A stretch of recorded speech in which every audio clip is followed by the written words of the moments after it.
بسم اللہ الرحمن الرحیم، السلام علیکم۔ کافی چھٹیوں کے بعد آج میں ویڈیو بنا رہی ہوں، بس کچھ مصروفیات تھیں جس کی وجہ سے میں نہیں بنا سک رہی تھی۔ تو نہج البلاغہ خطبہ اول، اور یہ تخلیق عزت آدم کے حوالے سے ہے۔ میں پھر وہی بات کہنا چاہوں گی، اللہ تعالیٰ نے حضرت آدم کو بھی میرے مولا کے سامنے ہی تخلیق کیا ہے، تو جس کے بارے میں میرے مولا اتنا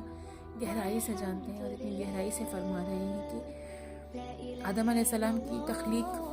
پھر اللہ نے سخت و نرم اور شیریں و شورا زار اور ضمیر سے مٹی جمع کی، اسے پانی میں اتنا بھگویا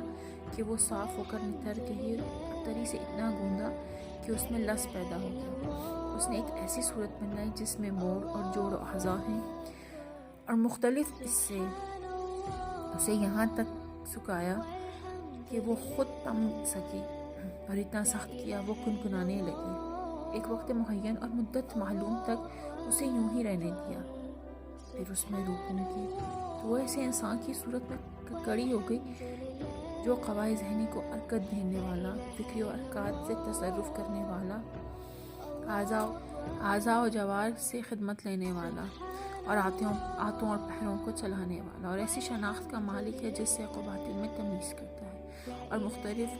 محضوں، بوؤں، رنگوں اور جنسوں میں فرق کرتا ہے۔ خود رنگا رنگ کی مٹی اور ملتی جلتی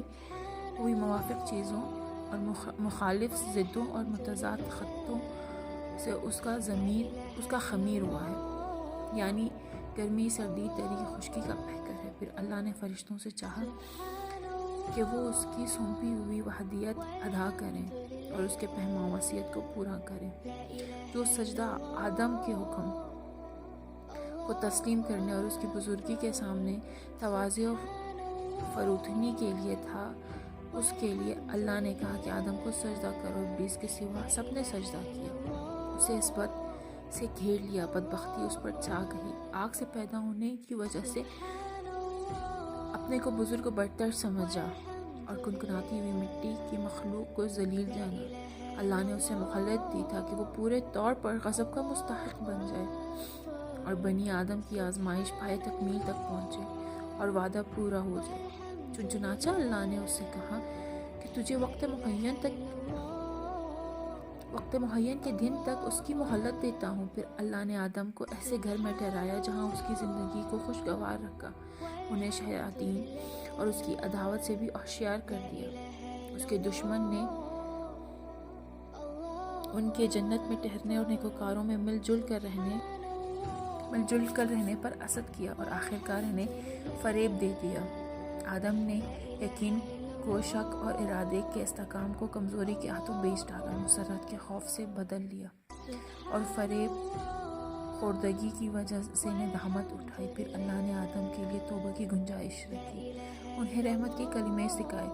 جنت میں دوبارہ پہنچانے کا ان سے وعدہ کیا، انہوں نے دار ابتلاء و محل و افزائش نسل میں اتار دیا۔ اللہ سبحانہ تعالیٰ نے ان کی اولاد سے انبیاء چنے، وحی پر ان کے عہد و پیمان لیا، تبلیغ رسالت کا انہیں امین بنایا، جبکہ لوگوں نے اللہ کا عہد بدل دیا، چنانچہ وہ ان کے حق سے بے خبر ہو گئے، اوروں کو ان کا شریک بنا ڈالا۔ شیاطین نے ان کی معرفت سے انہیں روگرداں اور ان کی عبادت سے الگ کر دیا۔ اللہ نے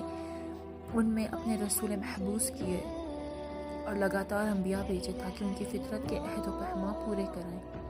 اس کی بولی ہوئی نعمتیں